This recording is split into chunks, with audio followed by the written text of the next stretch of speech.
las potencias que ganaron la guerra, los británicos y los franceses, se reúnen con puros, whisky, mapas y lápices y empiezan a dibujar los mapas del Medio Oriente. Y entonces se sientan el señor Sykes y el señor Picot, británico y francés, y sobre el mapa, con un lápiz, empiezan a hacer líneas rectas. Fíjense que en el Medio Oriente hay muchos países que tienen fronteras que son auténticamente líneas rectas, que no exactamente toman en cuenta las divisiones entre los distintos pueblos. Y lo que ocurre es que, contrariamente a lo que se imaginaba, esto aguantó casi 98 años, estas fronteras, de Sykes-Picot, el llamado acuerdo de 1916. Y ellos hicieron lo mismo que hicieron los españoles y los portugueses en la Edad Media, fueron y se dividieron las áreas de influencia. Los franceses se quedaron con Siria y con el Líbano, los británicos se quedaron con Irak, con Transjordan, que luego se convierte en Transjordania, que se convierta en el reino de Jordania, y con Palestine, con esta zona, con Israel, con la tierra de Israel. Y así se divide en esta zona. Pero hay un pueblo que sale mal parado de toda esta división, y son los kurdos. Los kurdos, que hoy en día son 45 millones de personas, el mayor pueblo del mundo sin Estado, quedan divididos en 4 estados. Turquía tiene la gran mayoría, que son 25 millones, ahí son reprimidos durante el siglo XX, no les dejan hablar su idioma, les queman sus libros, su herencia, intentan apagar cualquier vínculo con la cultura kurda. 6 millones en Irak, otros 4 millones más o menos en Siria y otros 12 millones en Irán. Y ellos luchan por su independencia. Israel les ayuda, a propósito, en los años 70, 80, al líder kurdo que se llamaba Mustafa Barzani, y Israel les da un cierto apoyo, pero hubo ciertos problemas a nivel estratégico, y hoy por hoy ellos están intentando volver a tener el vínculo con Israel. Pero yo, cuando llego allí invitado por el presidente, lo que más me interesaba era ver el frente de combate con el Estado Islámico. Y lo primero que hacen cuando aterrizamos en Erbil, la capital, es que vemos que estamos en los últimos 15 minutos de vuelo desde Amán, estamos volando sobre territorio del Estado Islámico. Y el avión jordano notó la tensión de la gente por lo que ocurría. Primero, total relajo, todo el mundo contento y feliz. De repente, en los últimos 15 minutos, una tensión tremenda. Aterrizamos en Erbil y directamente nos llevan en los coches del presidente al frente. Y llegamos al frente y veo del otro lado a la gente del Estado Islámico. Y perdonen, estamos comiendo, pero les voy a contar las cosas como son. Mi primer encuentro con la situación es que estoy con un general, que es el héroe de los kurdos, porque él consiguió parar el avance del Estado Islámico cuando ya estaban a 25 kilómetros de la capital. Él era un hombre de negocios, general anteriormente cuando era muy joven, y el presidente, su tío, Masoud Barzani, le pidió que vuelva, y él consiguió organizar a los Peshmerga, que es el ejército de los kurdos, y dicen el que no tiene miedo a morir, y empezaron una ofensiva contra el Estado Islámico, contra miles de hombres del Estado Islámico. Les consiguieron parar y recuperaron un territorio de 20.000 kilómetros cuadrados, similar al Estado de Israel.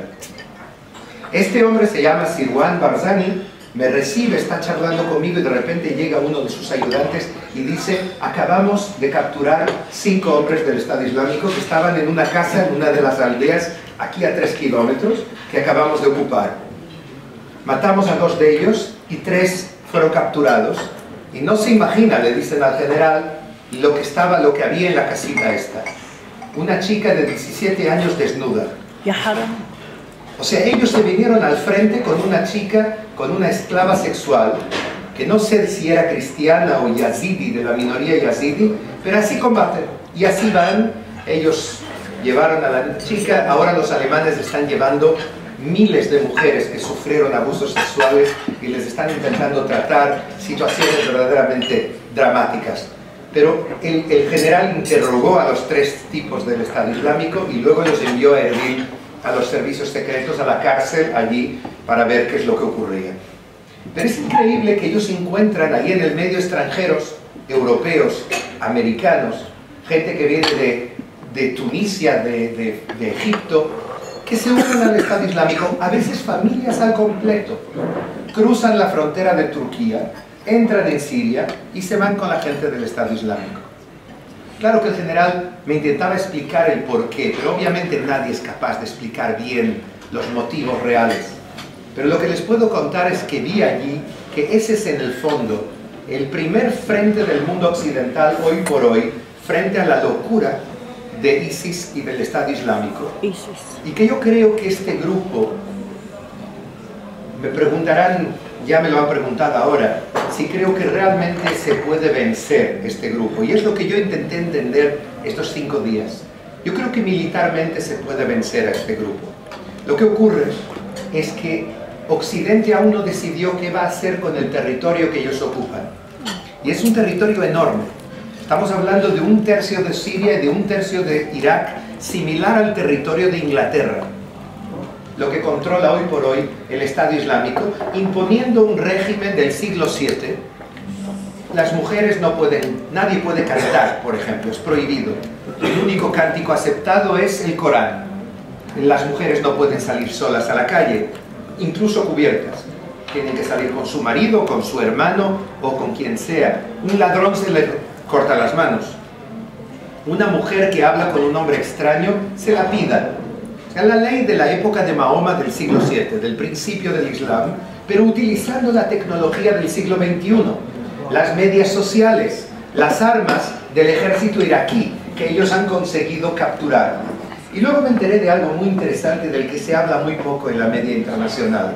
La base del Estado Islámico que surge de Al-Qaeda, en un principio, del grupo de Osama Bin Laden, de disidentes de Al-Qaeda, de hecho, más radicales incluso que Al-Qaeda, ellos parten, es muy interesante esto, los que llevan la cabeza y están a la cabeza del Estado Islámico son antiguos generales de Saddam Hussein, gente que se quiere vengar, que vio que los americanos les doblegaron, llegaron, invadieron, terminaron con su régimen, y muchos de ellos ni son islamistas, algunos sí. Algunos adoptaron el Islam como un arma casi, diría. Pero muchos de ellos simplemente llegaron allí por interés. Dicen que hay divisiones al completo del ejército iraquí que recibió antes inversiones de Estados Unidos por 10.000, 15.000 millones de dólares en armas, y que ellos usan armas mucho más sofisticadas que los kurdos, por ejemplo, cuando combaten con ellos. Pero esa es la situación en ese lugar. Israel sale continuamente por parte de los capturados, les fueron y les preguntaron, pero díganos, ¿por qué vienen ustedes uno era francés, el otro era belga, ¿por qué vienen ustedes de Europa a luchar contra nosotros aquí? ¿Por qué? Y ellos contestaron, porque ustedes son los representantes de los israelíes y del imperialismo. Israel no tiene nada que ver con lo que ahí ocurre, pero en el momento del interrogatorio, eso es lo que sale. Ahora es verdad que los kurdos buscan el apoyo de Israel, me lo dijo el propio presidente, y quieren tener una alianza con Israel. Y a Israel le conviene, y les explicaré por qué después. En cualquier caso, lo interesante es que Irak ya no existe, es un mito. A mí mi impresión es que el camino y lo que puede llegar a ocurrir en los próximos 4 o 5 años es que Irak se balcanice, como los Balcanes. O sea, que ocurra en Irak lo siguiente, que haya un estado en el sur, chiita. Ustedes saben que hay una división en el Islam entre los chiitas y sunitas, y el odio es furibundo entre las dos partes. Sí. Siempre fue, pero antes no luchaban, ahora se matan mutuamente. Entonces lo lógico es que haya una división a este nivel entre un estado chiita en el sur con capital en Bagdad, un estado sunita en el centro con capital en una ciudad que ahora está ocupada por el Estado Islámico, la segunda más importante de Irak, que se llama Mosul. Y les cuento un secreto, va a haber un asalto en agosto contra Mosul por parte de los kurdos, los americanos y toda la coalición internacional, con toda la fuerza, intentando recuperar esa ciudad. Y en el norte, un estado kurdo con capital en Erbil. Eso es lo que ellos todos intentan, la nueva configuración de lo que podría ser el futuro mapa del Medio Oriente. Eso es lo que ocurre en la zona de Irak. En la zona de Siria, vecina, hay quizás uno de los acontecimientos, diría yo, una de las guerras más crueles y sangrientas desde la Segunda Guerra Mundial. Ustedes saben que en todo el conflicto árabe-israelí hubo hasta hoy, en las dos partes, 23.000 muertos por nuestra parte, por parte israelí y judía, desde 1860, cuando empiezan a llegar los primeros Olim de Europa, incluyendo todos los atentados. Es mucho para una sociedad como la israelí, porque casi cada familia tiene luto dentro de ella, o sea, es tremendo, pero son 23.000 muertos. Árabes en todas las guerras de Israel, incluidos los palestinos en las distintas intifadas, llegamos a unos, yo diría, 70.000 aproximadamente. Quiere decir que un total de 90 y poco mil de muertos en todo el conflicto árabe-israelí en 67 años. En Siria, en 4 años, hay por lo menos 250.000 muertos. Sí. 250.000 de personas. Un tercio de la población siria, hablamos de 7-8 millones, perdieron sus casas. Hay 4 millones de refugiados en todas las fronteras alrededor. Yo otro día fui a la frontera del Golán, de Quneitra, que antes era una frontera en la que había la bandera siria, la bandera israelí, la ONU en el medio. De repente el ejército de Israel no está, hay cámaras, porque hubo disparos contra soldados y decidieron no arriesgar, y el ejército israelí se retiró 2 kilómetros. Los sirios no están, obviamente, perdieron esa frontera ya, y la ONU teme estar allí, desaparecieron también, porque hubo un secuestro de soldados de la ONU. Y de repente me encuentro del otro lado con soldados de Al-Qaeda, a 10 metros, y empiezo a entrevistarles, y hablo con ellos 40 minutos en inglés, y de repente uno de ellos me dice: no nos filmes la cara. Y digo: ¿por qué? Porque si los de ISIS nos ven, nos matan. O sea que ahora Al-Qaeda son los buenos y hay peor que ellos. Ellos ahora, las cosas de la vida, ¿no? O sea, algo así que nos lo dicen hace 3 años o 4 y pensamos que ha bebido demasiado el que lo diga, ¿no? Pero esa es la realidad. O sea, una organización que nadie conocía hace 2 años, en este momento se ha convertido en la amenaza número 1 a nivel internacional para toda la humanidad. Porque ya no están solo allí. Están también en Libia, están en el desierto del Sinaí en Egipto, o sea, se están expandiendo sus tentáculos hacia otros lugares. Y yo creo que la amenaza de ellos no es una amenaza militar, es una amenaza ideológica, es una amenaza de su guerra por educar las nuevas generaciones musulmanas en el sentido y en la ideología que ellos defienden. Esa es la gran amenaza de ISIS, en mi opinión, y es allí que habrá que plantarles cara, aparte del plantarles cara militarmente. ¿Quién los fondea? ¿Perdón? ¿Quién los fondea? ¿Quién los financia? Sí. Buena pregunta. Yo creo que hoy por hoy nadie lo sabe realmente. Yo otro día estuve con el jefe, el secretario general de la Liga Árabe, en un encuentro que hubo semiformal en Praga, y él decía, Amer Moussa, que fue ministro de Exteriores egipcio, y él decía: ¿cómo es posible que el Estado Islámico haya llegado a Libia, a miles de kilómetros de distancia, con infraestructura, con hombres, con armas? Alguien lo estará pagando. No hay duda que hay sectores dentro del mundo árabe que pagan como, no sé si sabéis lo que es protection, es como pagar a la mafia, auténticamente, para que no tener problemas con ellos, para que ellos no les molesten a ellos de alguna forma. Y hay millonarios en distintos países. Eso es parte de la campaña que, en mi opinión, Occidente y el mundo árabe pragmático, porque dentro de la coalición de 60 países contra el Estado Islámico hay 10 países árabes que son muy activos, de hecho, casi más que los occidentales. Los egipcios, los jordanos, yo he visto aviones jordanos bombardeando frente a nosotros, y helicópteros de combate también. O sea, están muy activos en la lucha contra el Estado Islámico, porque ellos entienden la amenaza. Pero alguien tiene que parar el flujo de dinero, que de hecho es lo que Israel ha hecho a otra escala con Hamas. Hoy por hoy, Qatar dejó de dar dinero a Hamas, como daba el verano pasado durante la guerra.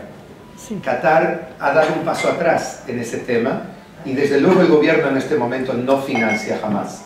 Quizás financia algún catarí aquí o allí, pero mucho menos que antes. Hoy en día los iraníes los financian. Pues mira, yo creo que de forma muy inteligente, como hay que hacer, con amenazas diplomáticas muy grandes, viendo qué es lo que les duele a los catarís. ¿Y qué es lo que les duele a los catarís? Les duele su imagen internacional, porque ellos quieren organizar la Copa del Mundo del 2022. Les duele perder el patrocinio del Barcelona de fútbol, que es un ícono internacional, al que yo contribuí. Yo escribí un artículo en España denunciando a Qatar y su vínculo con Hamas, y eso empezó una decisión dentro del Barcelona, del Fútbol Club de Barcelona, de boicotear a Qatar, renunciar a 160 millones de euros, no es fácil para un club así, renunciar a dinero, y entonces los cataríes se sintieron atacados por todos lados. Y como no quieren perder el Mundial de 2022, cortaron el flujo de dinero a Hamas. Y no solamente eso, echaron al líder de Hamas de la capital, de Doha, y él ahora está en Estambul. Ahora los turcos empiezan a adoptarle, pero no creo que les den dinero de la misma forma. El dinero ahora viene de Irán, y Irán, volveremos a hablar de Irán. Irán es el gobierno de Irán, no el pueblo de Irán, es uno de los principales motivos de inestabilidad en este país, en esta región, aunque Irán luche hoy en día o quiera luchar contra el Estado Islámico. Es todo muy complicado, porque los iraníes son chiitas y el Estado Islámico son sunitas radicales, y ellos ven en ellos una amenaza también a su régimen. Pero volvamos a Siria. En Siria se está jugando algo muy grande, porque es la primera vez realmente en la historia que hay como una guerra mundial entre los sunitas y los chiitas. Nunca había pasado. La rivalidad existía siempre, era histórica. A mí me contaban que cuando un sunita y un chiita se dan la mano, se la lavan. Pero hoy en día no se la lavan, sino que se ahogan uno al otro, ¿no? Y eso es lo que está ocurriendo en Siria.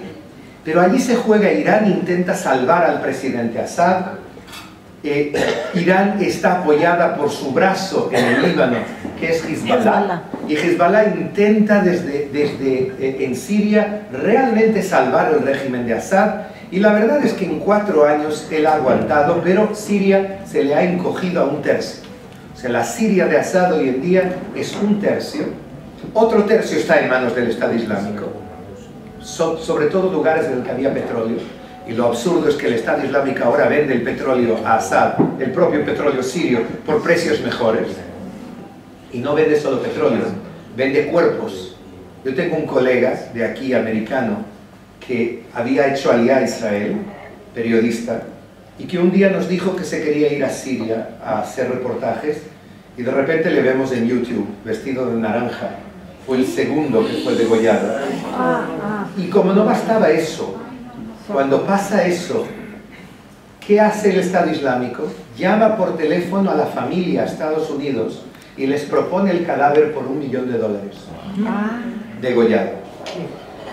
A tal punto están ellos también presionados por dinero. Ellos consiguen recibir $3 millones al día de petróleo, pero están intentando vender antigüedades, por ejemplo. No solamente destruyen antigüedades que representan otras civilizaciones, sino que las intentan vender a anticuarios en Europa, en Estados Unidos, por fortunas. Y esta es una zona, no se olviden, la antigua Babilonia, donde hay civilizaciones y es un tesoro arqueológico de la humanidad, y ellos están intentando destruir cualquier signo de otras civilizaciones que no sean relacionadas con el Islam a partir del siglo VI.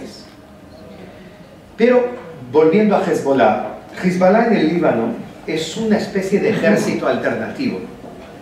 Ellos son un brazo iraní en todo sentido y efecto. Yo tengo allí mi foto como wanted, o sea que soy quizás un poco subjetivo en ese aspecto hablando de ellos. Pero para mí ellos son una de las grandes amenazas que tiene Israel. Porque hay 100.000 misiles apuntando el territorio israelí mientras hablamos aquí. Es que Israel tiene el ojo muy abierto, los ojos muy abiertos ante el peligro de una guerra con Hezbollah. Yo creo que en este momento no es factible porque Hezbollah se está desangrando en Siria. y porque Hezbollah teme a Israel profundamente, porque en 2006 recibieron un golpe muy fuerte por parte de Israel, y no solamente eso, la población, yo estaba con un general libanés, jefe de los servicios secretos libaneses, que es anti-Hezbollah furibundo, y él me decía que Hezbollah hoy por hoy sabe que la población libanesa que no pertenece a Hezbollah no le perdonaría otra guerra ahora. O sea, sería quizás un precio muy grande, y hay ahí un equilibrio dentro del país que posiblemente haga que en los próximos meses haya tranquilidad. Pero evidentemente es todo muy fluido y la cosa puede cambiar de repente. Yo les puedo decir un dato que no ha sido publicado. Hezbollah ha perdido por lo menos 1000 hombres, entre ellos oficiales, muchos oficiales de nivel mediano y alto, en la guerra de Siria. O sea que están ocupados allí a ese nivel, y yo creo que van a estar ocupados bastante tiempo. Bajamos a Jordania, después de Siria y hacia el sur. En Jordania nadie habla en los medios de comunicación, pero no se equivoquen. Es una de las guerras silenciosas más fuerte que hay en esta región.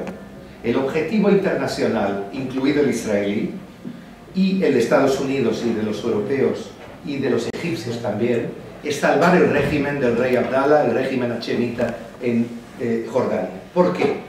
Yo he estado en la frontera entre Jordania y Irak y ves las banderas de ISIS, del Estado Islámico, a 1 kilómetro de la frontera. Y en la frontera escuchas todos los idiomas que te puedes imaginar. Inglés, francés, hebreo, árabe, hebreo, también mucho hebreo. En la frontera allí. ¿Por qué? Porque todos están invirtiendo todos los esfuerzos que pueden para impedir que el Estado Islámico se convierta en una frontera de Israel o de Cisjordania, de las zonas palestinas, y que tenga influencia sobre esas zonas. O sea que allí se juega mucho en lo que ocurre en Jordania. Y en ese frente yo les tengo que decir que, aunque sabemos a quién fue dada la profecía, pero yo creo que podemos estar bastante tranquilos. Porque yo creo que los jordanos, aunque siempre se está diciendo que van a caer, son el régimen más estable que hay en el Medio Oriente, aparte de Israel, en el último siglo. O sea, ellos han conseguido mantener, a pesar de todo, su régimen, y no es casual. Hay ciertos motivos que, si quieren, luego los elaboramos.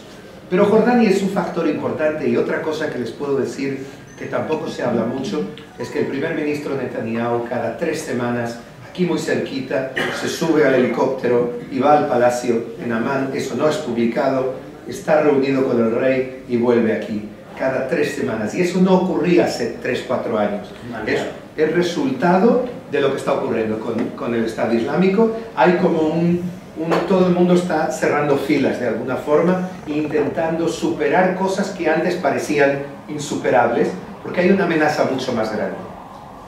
Y si vamos un poquito más al sur, o no, vamos a ir a Cisjordania un segundo, a los palestinos.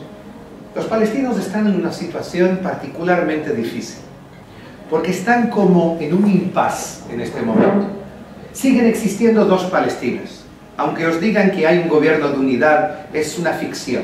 No existe un gobierno de unidad. Yo diría que hay una guerra civil latente entre la autoridad palestina aquí en Cisjordania, a 10 minutos de aquí. Cuando voy aquí a Ramallah, 15 minutos en coche, y llegas a otro lugar, a otra galaxia casi.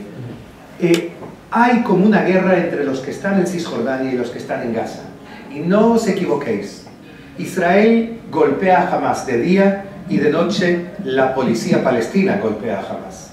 En la cárcel de Jericó ellos tienen por lo menos unos 600 hombres de Hamas capturados y arrestados allí, aunque no lo van a decir, en nombre de la solidaridad y del gobierno de unidad. Pero es un hecho, ellos están en la cárcel. O sea, hay una colaboración secreta entre Israel y la autoridad palestina en la lucha contra Hamas a todo nivel.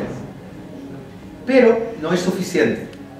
El presidente palestino Mahmoud Abbas se siente engañado por el primer ministro Benjamin Netanyahu.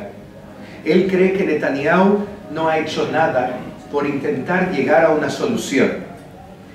Y mientras tanto, en Gaza ocurrió algo terrible, que es que después de la guerra, de la tremenda guerra del verano pasado, hubo una oportunidad de hacer un cambio, incluso de desmilitarizar Hamas. Y eso fue perdido, no fue hecho. Hubo una conferencia de donantes internacionales en el Cairo para reconstruir Gaza. 20.000 edificios fueron destruidos. Para reconstruir Gaza, la comunidad internacional dijo que daría 5.400 millones de dólares. De esto habrá llegado a lo mejor 100 millones a Gaza hasta el momento. Y Israel no estaba en esa conferencia. En mi opinión, Israel tendría que haber estado. Se lo he dicho al primer ministro también. Y él no me lo discutió. Israel tendría que haber estado allí y tendría que haber forzado un cambio. Tendría que haber forzado la vuelta de Mahmoud Abbas a Gaza, de donde fue echado en el 2006 y no volvió a visitar Gaza desde entonces, que sigue siendo la República Islámica de Hamas. Y les diré una cosa, en Gaza, si hubiese elecciones, ganaría Abbas, no Hamas.